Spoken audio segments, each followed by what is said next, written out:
आज की ताजा खबरों के अपडेट में बात करेंगे बेरोजगार युवाओं के लिए खुशखबरी। इस राज्य में लाखों लोगों को मिलेगी नौकरियां। अगले महीने से शुरू होगी भर्ती प्रक्रिया। आखिर क्या है पूरी खबर बताएंगे आपको आगे इस अपडेट में। साथ ही डेबिट कार्ड से पेट्रोल डीजल की खरीद पर अब नहीं मिलेगा कैशबैक। तेल कंपनियों ने बंद किया है ऑफर। आखिर क्या है पूरी खबर बताएंगे आपको आगे इस अपडेट में। साथ ही तेल कंपनियां इलेक्ट्रिक वाहनों को देगी बढ़ावा। देश भर में स्थापित होंगे 22,000 इलेक्ट्रिक व्हीकल चार्जिंग स्टेशन।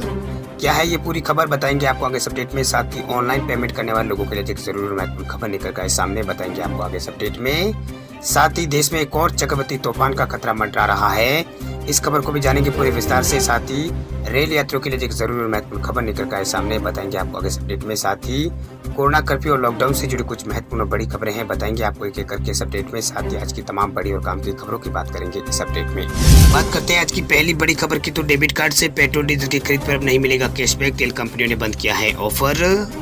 घरेलू तेल कंपनियों ने पेट्रोल डीजल की खरीद पर डेबिट कार्ड होल्डर्स को दिए जाने वाले यहाँ पर कैशबैक को बंद कर दिया है। वहीं ग्राहकों को कैशबैक बंद होने की जानकारी दी गई है। वहीं कई तेल कंपनियों ने पेट्रोल डीजल की बढ़ती कीमतों को देखते हुए ग्राहकों को राहत देने की योजना यहाँ पर चलाई थी। वहीं तेल की खरीद पर कंपनियां कैशबैक देती थी, लेकिन अब इसे यहाँ पर बंद कर दिया गया है। एक ट्वीट में कहा गया है कि सरकारी तेल कंपनियों के जो 0.75% कैशबैक है उसको यहाँ पर बंद कर दिया गया है। जो ये नया नियम है वो यहाँ पर अभी प्रभावी हो गया। अभी कैशबैक नहीं मिलेगा। अब ग्राहक इस सुविधा का लाभ नहीं ले पाएंगे। ऐसा माना जा रहा है कि पेट्रोल डीजल के दाम घटने के बाद इस ऑफर को वापस ले लिया गया है। उत्पाद शुल्क में अभी हाल में ही की गई कटौती अब तक की सबसे बड़ी कटौती है। इसके साथ ही मार्च 2020 और मई 2020 के बीच पेट्रोल और डीजल पर प्रति लीटर बढ़ाए गए क्रमांक 13 रुपये और 16 रुपये टैक्स की तरह ही यहाँ पर जो टैक्स की तरह ही ये वापसी उसकी हो गई है। वही शुल्क कटौती से पहले पेट्रोल पर 100 रुपये प्रति लीटर पेट्रोल यहाँ पर पार पहुंच गया था। डीजल ने भी कई राज्यों में यह आंकड़ा छू लिया था। बात करते हैं अगली खबर की, तो सीबीएसई के 10वीं और 12वीं के छात्रों के लिए बड़ी खबर। सीबीएसई ने किया है बड़ा ऐलान। सीबीएसई के कक्षा 10वीं और 12वीं के छात्र छात्राओं के लिए बड़ी खबर सामने आई। दरअसल सीबीएसई ने 10वीं और 12वीं के टर्म 1 एग्जाम के लिए एडमिट कार्ड जारी कर दिया है। वह सीबीएसई के नए सर्कुलेशन के अनुसार जो भी कैंडिडेट इस एग्जाम में बैठ रहे हैं वो सीबीएसई की ऑफिशियल वेबसाइट cbsc.gov.in पर जाकर अपना एडमिट कार्ड डाउनलोड कर सकते हैं। आपको बता दें कि एडमिट कार्ड में हाई स्कूल और इंटर के एग्जाम में शामिल होने वाले कैंडिडेट्स के रोल नंबर और एग्जाम से जुड़ी अन्य सभी जानकारी और दिशानिर्देश दिए गए हैं। वही सीबीएसई के अनुसार बोर्ड ने एडमिट कार्ड के साथ साथ ही चालू सत्र 2021-22 के बोर्ड एग्जाम के लिए भी जरूरी दिशानिर्देश जारी कर दिए हैं। बता दें आपको कि सीबीएसई टर्म 1 एग्जाम के लिए ओएमआर सीट सैंपल पहले ही जारी कर दिया गया है इसकी ओर से। वही एग्जाम में बैठने जा रहे कैंडिडेट सीबीएसई बोर्ड की ऑफिशियल वेबसाइट पर ओएमआर सीट यहाँ पर डाउनलोड कर एग्जाम की प्रैक्टिस यहाँ पर कर सकते हैं। वही यहाँ पर डाउनलोड करने के लिए कैंडिडेट को सबसे पहले सीबीएसई की ऑफिशियल वेबसाइट cbsc.gov.in पर जाना होगा। वहां जाकर डाउनलोड एडमिट कार्ड के लिंक के ऊपर क्लिक करके वहां अपना रोल नंबर और डेट ऑफ बर्थ भरकर आप अपना जो एडमिट कार्ड है वो डाउनलोड कर सकते हैं। बात करते हैं अगली खबर की, तो झारखंड के बेरोजगार युवाओं के लिए खुशखबरी। लाखों लोगों को मिलेगी नौकरी। अगले महीने से शुरू होगी प्रक्रिया। झारखंड की हेमंत सरकार दूसरे स्थापना दिवस पर 29 दिसंबर को नौकरी की सौगात बांटने की तैयारी में। इसे लेकर कैबिनेट की अगली बैठक में विभिन्न विभागों की नियुक्ति और नियमावलियों में संशोधन की तैयारी की जा रही है। राज्य सरकार द्वारा नियुक्ति के लिए निर्धारित यहाँ पर अर्थ के मुताबिक नियमावली में संशोधन यहाँ पर किया जाएगा। वह नियमावली में अभ्यर्थियों के लिए 10वीं और 12वीं की पढ़ाई राज्य के मान्यता प्राप्त शिक्षण संस्थानों में ही यहाँ पर कराने की अनिवार्यता से संबंधित प्रावधान किया जाएगा। वहीं 12 नवंबर को होने वाली कैबिनेट बैठक में विभिन्न विभागों में रिक्त पदों पर नियुक्ति की प्रक्रिया जल्द से जल्द पूरी करने के लिए भी यहाँ पर नियमावली में संशोधन को स्वीकृति यहाँ पर दी जाएगी। वह विभिन्न विभागों की नियुक्ति और नियमावली में बदलाव की प्रक्रिया पूरी की जा रही है। वही मुख्यमंत्री कार्यालय भी इसे लेकर विभिन्न विभागों में यहाँ पर की जा रही कार्रवाई की रिपोर्ट यहाँ पर ले रहा है। वही मुख्यमंत्री हेमंत सोरेन ने 1 लाख से अधिक पदों पर शीघ्र ही नियुक्ति की घोषणा की है। इसे पूरा करने के लिए राज्य कर्मचारी चयन आयोग को अधिसूचना भेजने का काम भी जल्द होना है। बात करते हैं अगली खबर की, तो बैंक ऑफ बड़ौदा ने शुरू किया है एमएसएमई उत्सव। मिलेगी 50 करोड़ रुपए तक की लोन की सुविधा। बैंक ऑफ बड़ौदा ने एमएसएमई उत्सव 9 नवंबर से शुरू कर दिया है। बैंक के इस उत्सव से देश के एमएसएमई इंडस्ट्री को बढ़ावा यहाँ पर मिलेगा, जिसमें ग्राहक लोन की यहाँ पर अच्छी सुविधा ग्राहकों को यहाँ पर मिलेगी। वही बैंक ऑफ बड़ौदा की तरफ से ये लोन स्कीम 7 अक्टूबर से 31 दिसंबर 2021 तक चलेगी। वही इसका फायदा घटी ब्याज दरों के साथ साथ एमएसएमई इंडस्ट्री चलाने वाले लोग उठा सकेंगे। इसमें 50 करोड़ रुपए तक की लोन की सुविधा यहाँ पर दी जाएगी। वही बैंक ऑफ बड़ौदा ने यहाँ पर ट्वीट में लिखा है कि बोडेम्को बड़ौदा एमएसएमई उत्सव में 250 करोड़ तक के टर्नओवर वाले एमएसएमई उद्योग को 50 करोड़ रुपए तक का लोन यहाँ पर दे सकता है। वही इस योजना के तहत लोन लेने के लिए प्रोसेसिंग फीस में 100% तक की यहाँ पर छूट दी जा रही है। साथ ही यहाँ पर बीजी और एलसी के कमीशन में 50% तक की छूट यहाँ पर दी जा रही है। योजना के तहत लोन की मंजूरी जल्द से जल्द यहाँ पर दी जाती है और लोन के लिए सबसे बेहतरीन ब्याज दरें रखी गई है, जो कि 6.55% से शुरू होती है। बात करते हैं अगली खबर की, तो इलेक्ट्रिक वाहन रखने वाले लोगों के लिए खुशखबरी। सरकारी तेल कंपनियां 22,000 इलेक्ट्रिक व्हीकल चार्जिंग स्टेशन लगाएगी। पेट्रोल पंपों पर भी मिलेगी चार्जिंग की सुविधा।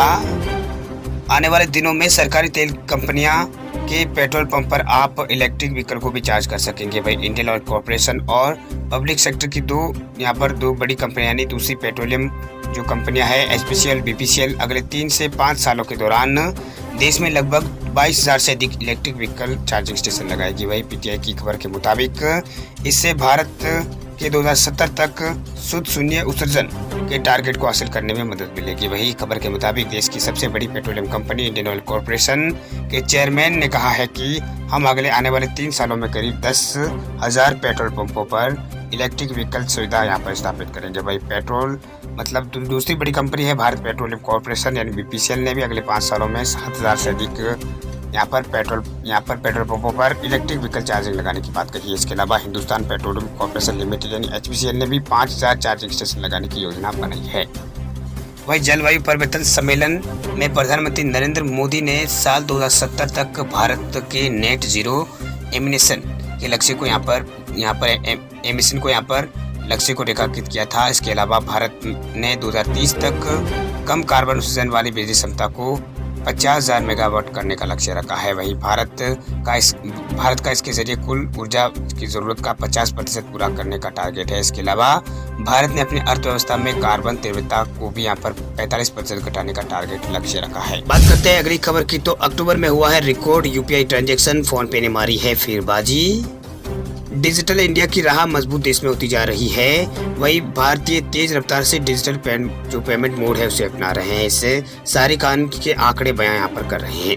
अगर अक्टूबर की बात करें तो इस माह भारत में रिकॉर्ड डिजिटल पेमेंट यहाँ पर हुआ है। रिपोर्ट के मुताबिक अक्टूबर माह में कुल 421 करोड़ यूपीआई पेमेंट के जरिए और 7.71 लाख करोड़ रुपए का ट्रांजेक्शन यहाँ पर इसमें हुआ है। बता दें आपको कि ये जो ट्रांजेक्शन ये रिकॉर्ड यहाँ पर है। वही अब अक्टूबर माह में सबसे ज़्यादा यूपीआई पेमेंट और सबसे ज़्यादा यहाँ पर यूपीआई ट्रांजेक्शन यहाँ पर किया गया है।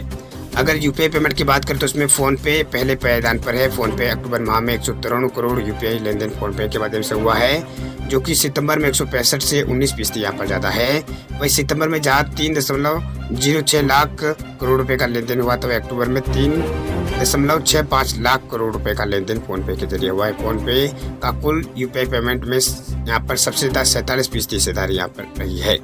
वही गूगल पे से अक्टूबर में 145 करोड़ यूपीआई ट्रांजेक्शन हुआ है, जो कि पिछले 12 महीनों से यहाँ पर सबसे ज़्यादा है। वही 12% ये सबसे ज़्यादा है, जबकि ट्रांजेक्शन वैल्यू 15% से ज़्यादा है। इसी दौरान 2.87 लाख करोड़ रुपए का लेन देन फोन पे के माध्यम से हुआ है। गूगल प्ले का मार्केट शेयर जो गूगल पे है उसका मार्केट शेयर करीब 34% रहा है। वही यूपीआई में यहाँ पर गूगल पे के बाद पेटीएम पेमेंट बैंक तीसरे स्थान पर बड़ा यूपीआई प्लेयर उबर का बना है, यानी पेटीएम तीसरे स्थान पर रहा है। इसमें माह के मुकाबले यहाँ पर 34% इजाफा दर्ज किया गया है। पेटीएम पेमेंट बैंक से 80,508 करोड़ का लेन देन हुआ। इस दौरान मार्केट शेयर 10% इसका रहा है। वही यूपीआई पेमेंट के मामले में व्हाट्सएप पे का भी लगातार दूसरे माह डबल ट्रांजेक्शन हुआ है। दिसंबर में 10 लाख से बढ़कर 26 लाख इसका ट्रांजेक्शन हो गया है। वही व्हाट्सएप पे पिछले माह 62.3 लाख करोड़ रुपए का यहाँ पर मतलब 62.31 करोड़ रुपए का मुकाबले 104 करोड़ रुपए इसका जो ट्रांजेक्शन है वो हो गया है। बात करते हैं अगली खबर की, तो तमिलनाडु में भारी से अधिक भारी बारिश की चेतावनी जारी, चक्रवाती तूफान का भी है आशंका।